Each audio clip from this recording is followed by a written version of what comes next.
शांति, ओम शांति। ओम शांति माना ओम माना मैं आत्मा। जब हम कहते हैं ना ओम नमः शिवाय माना मैं आत्मा, ओम माना मैं आत्मा, शिव को नमन करती हूँ। तो ओम शांति माना मैं आत्मा शांत स्वरूप हूँ।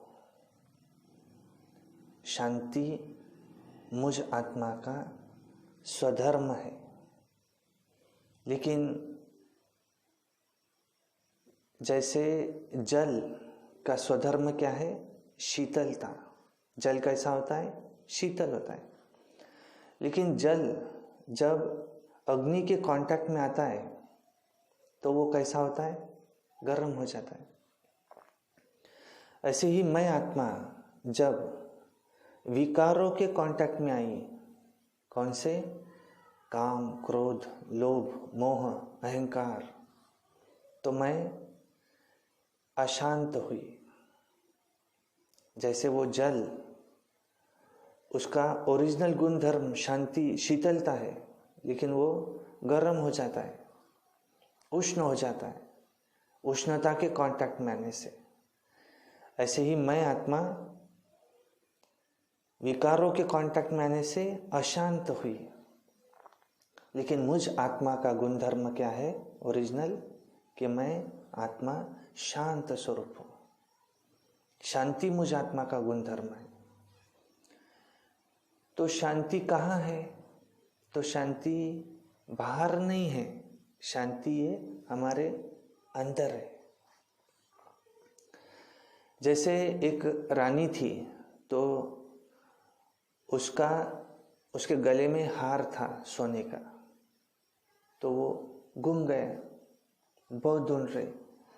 तो उसको बाद में पता चला कि हार तो मेरे गले में ही है, मैंने गले में तो ढूंढा ही नहीं। मैंने सब जगह ढूंढा लेकिन गले में तो ढूंढा ही नहीं।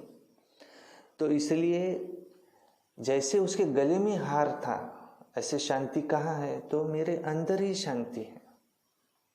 हम क्या सोचते कि मेरा ये काम हो जाए तो मैं शांत हो जाऊंगा, तब मुझे शांति मिलेगी। जैसे मेरा घर बन जाए, किसी को घर बनाना है तो मेरा घर बन जाए तो फिर मुझे शांति मिलेगी। परंतु घर बन जाने के बाद में शांति नहीं मिलती, और फिर सामने कुछ आता कि अब ये हो जाए तो मुझे शांति मिलेगी। माना अब मेरे बच्चे को अच्छे एडमिशन मिल जाए तो फिर मुझे शांति मिलेगी। वो पढ़ाई में होशियार हो जाए, उसको अच्छे स्कूल में अच्छा टीचर मिले तो मुझे शांति मिलेगी। फिर वो हुआ कि उसका 10th के क्लास में उसको अच्छे मार्क मिले तो मुझे शांति मिलेगी। या वो हुआ कि फिर मुझे 4 व्हीलर मिले तो मुझे शांति मिलेगी। तो अंत तक उसको शांति मिलती नहीं, क्योंकि शांति बाहर है ही नहीं। शांति कहाँ है? शांति तो मुझ आत्मा का ओरिजिनल गुण धर्म है। तो इसको कहा जाता है ये चाहिए, वो चाहिए, वो चाहिए, कामना। तो बाबा क्या कहते? जहाँ कामना है वहाँ सामना कर। जहाँ कामना नहीं वहाँ सामना नहीं। कामना माना इच्छा। तो हमारी इच्छाएं ही हमें शांत होने नहीं देती। जहाँ इच्छा है वहाँ अच्छा नहीं बन सकता। जहाँ हमको कंप्लीट बनना है, हमें सब कंप्लेंट्स खत्म करनी है। तो इच्छाएं कौन सी होती? जैसे कोई वस्तु मुझे चाहिए, कोई व्यक्ति ये मुझसे अच्छे से बात करे, ऐसा व्यवहार करे, या वैभव, मेरे पास ये वैभव हो। तो व्यक्ति, वस्तु और वैभव, इन तीन की इच्छाएं हमें होती है। तो कुछ स्थूल इच्छाएं होती है, कुछ सूक्ष्म इच्छाएं होती है। मेरा मान शान हो, जिसको हम रॉयल इच्छा कहते हैं, या कोई वस्तु मुझे मिले, कोई व्यक्ति मेरे से इस तरह से व्यवहार करे। तो जहाँ हमारी इच्छाएं है, जहाँ कामनाएं हैं, वहाँ हमें शांति नहीं मिल सकती। तो सब इच्छाएं मेरी पूर्ण कैसे हो, तो हमें कहानी पता है कि हम सब परमात्मा के बच्चे हैं, ये तो हमको पता है। अब कहानी में दिखाया है कि शिव का एक बेटा था श्री गणेश और एक बेटा था श्री कार्तिकेय। तो दोनों को कहा गया कि इस दुनिया का चक्कर लगा के आओ, जो सबसे पहले आएगा वो जीत गया। तो कार्तिकेय तो निकल गए सारी दुनिया का चक्कर लगाने, लेकिन दिखाया है कि श्री गणेश ने क्या किया कि शिव के चक्कर लगाए। वहाँ शंकर जी दिखाए, तो शिव के चक्कर लगाए, कहा कि मेरी दुनिया तो आप ही है। तो जिसको परमात्मा मिला उसको सब कुछ मिल गया, उसको तो शांति आ ही गई, क्योंकि आत्मा जो है ये कहाँ से आई? शांति धाम से आई। जो हम आत्मा का घर है, लाल कलर का परम धाम, जिसको कहते शांति धाम। तो आत्मा असुर से आई है शांति धाम से, वो तो शांत है ही, क्योंकि उसका घर भी शांति धाम।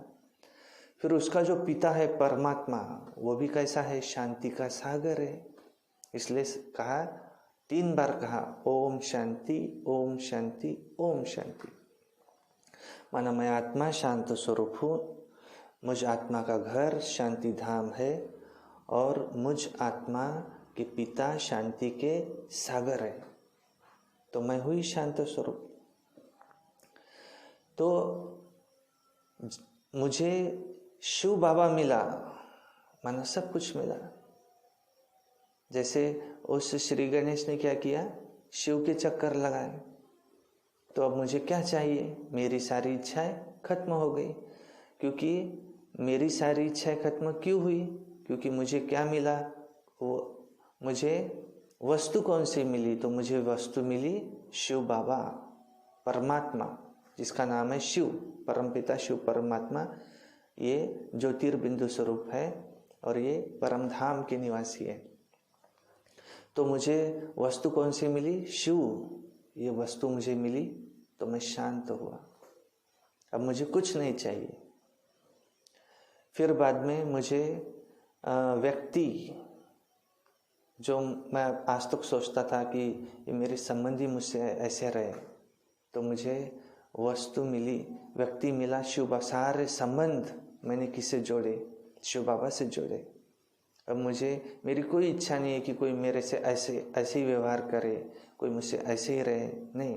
कोई मुझसे प्रेम से बोले चाहे ना बोले, अब शिव बाबा से मेरे सारे संबंध है। बाबा मुझसे सारे संबंध जोड़ने के लिए तैयार है। तो जब सब संबंध मेरे बाबा से है, तो सब संबंधों का रस भी मुझे बाबा से मिल रहा है। इस दुनिया के जो संबंधी है, इनसे भी मुझे तोड़ निभानी है, परंतु इनसे मुझे कुछ चाहिए नहीं। बाबा से मुझे लेना है, औरों को मुझे देना है, इन आत्माओं को मुझे देना है। इसलिए यहाँ भी मेरी सारी इच्छाएं व्यक्तियों से खत्म हुई। फिर वैभव, कि मुझे बड़ा घर मिले, मुझे ताज तख्त मिले, मुझे शान शौकत मिले। तो मुझे तो क्या मिला? मुझे बाबा का दिल तख्त मिला। मेरे रहते, तो मैंने कहा मैं रहता हूँ शिव बाबा के दिल में। शिव बाबा कहाँ रहते? शिव बाबा तो परम धाम में, परंतु शिव बाबा कहाँ है? शिव बाबा मेरे दिल में। तो शिव बाबा ने मुझे सबसे बड़ा तख्त दिया। वो कौन सा? वो दिया अपना दिल तख्त, शिव बाबा का दिल तख्त। तो इतनी बड़ी जागीर मुझे मिली, और मुझे क्या चाहिए? तो जहाँ इच्छाएं है वहाँ अशांति है। जहाँ इच्छाएं खत्म वहाँ शांति शांति है। कहते बेफिक्र बादशाह, मैं कौन हूँ, मुझे कोई फिक्र नहीं है। जैसे फकीर होते हैं, मेरे पास क्या है, मेरा ड्रेस है सफ़ेद, मेरे जेब इस ड्रेस में जेब नहीं और जेबें खाली, मुझे किस बात की फिक्र है। तो ऐसे अगर हम अभ्यास करेंगे कि मैं तो एक आत्मा हूँ, मैं परम धाम शांति धाम की निवासी हूँ, मुझे आत्मा की पिता परमात्मा शांति के सागर है, तो शांति आना ऑटोमेटिकली अंदर से शुरू होगा। क्योंकि आज दुनिया का वातावरण हम देख रहे हैं कि कितना भय, अशांतता, अनसर्टेनिटी कितना बढ़ते जा रहा है। आज हर एक के मन में फिक्र है, तो ये सारी फिक्र ख़त्म कैसे हो, तो हमें परमात्मा से सारे संबंध जोड़ना होगा और उससे ही हमें वो ताकत लेनी होगी। क्योंकि परमात्मा के सिवाय दूसरा तो कोई सहारा है नहीं। वही हमें सारे फिक्रों से फारिग करता है। तो रोज़ ये अभ्यास करें कि मैं एक आत्मा हूँ, मुझे आत्मा के पिता शांति के सागर है और मैं आत्मा शांति धाम के रहवासी हूँ। मुझे बाबा जहाँ बिठाए, जो खिलाए, उसमें मैं राज़ी। तेरे फूलों से भी प्यार तो तेरे कांटों से भी प्यार। चाहे तुम हमें अपनाओ चाहे ठुकराओ, तो अपनाता ही है। लेकिन हमने बाबा से वायदा किया कि बाबा ही मेरा संसार है, एक परमात्मा ही, वो हम आत्माओं के पिता है। तो वो हमारे पिता है, तो पिताजी को आवाज़ कैसे देते, बाबा। तो बाबा माना निराकार शिव परम पिता, शिव परमात्मा। और ब्रह्मा बाबा ये शरीरधारी है, ये मुझ आत्मा के अलौकिक पिता है। शिव बाबा मुझ आत्मा के पारलौकिक अनादि पिता है। और मैं कौन, मैं एक शांत स्वरूप आत्मा हूँ। अच्छा, ओम शांति।